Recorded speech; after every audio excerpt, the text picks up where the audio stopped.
Daisy, would you rather be smart or beautiful? I'd rather be smart. OK, even though the business of beauty is huge, so obviously there is a market for it. I think the people who are capitalising on the business of beauty and doing fantastically well have to be smart there. I think, as well, beauty on its own isn't enough. I think it's great to be gorgeous. It is a delight to be next to the beautiful Amy, but I think that just being beautiful doesn't really cut it. But if you are just smart, I think you can absolutely make that work for you and be very successful. That study we were talking about there, you're paid more if you're beautiful, 5%.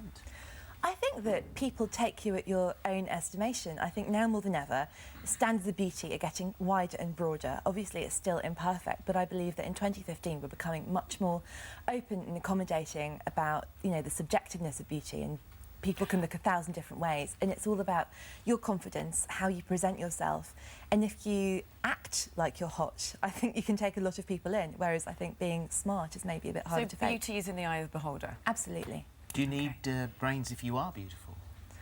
I think it helps. I think it's much easier to, you know, be a smart person and then make people think you're beautiful than the other way around. It's totally unfair. I think there are, you know, various gorgeous models and actresses who've tried to do other things and people don't take them seriously. I think that's an awful prejudice. But I think, you know, the stereotype in the movie is you've got, you know, the geeky girl who's really brainy, and then at the end she takes her hair down and her specs off and she's not wearing dungarees anymore.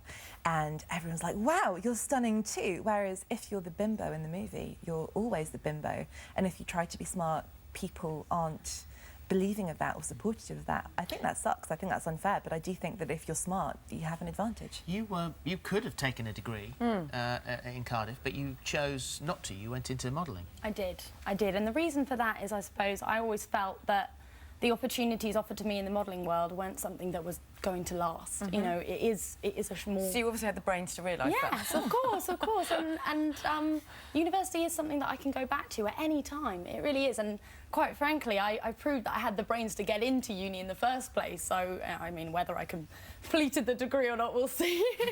But it's, for me, I'm not trying to say that beauty is more important than the mind, because without the mind, quite frankly, we're just another animal.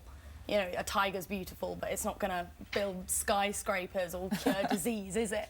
So each of them walk hand in hand with each other, and I know that had I not explored the beauty world, I never would have had the confidence to let out what was going on inside my mind.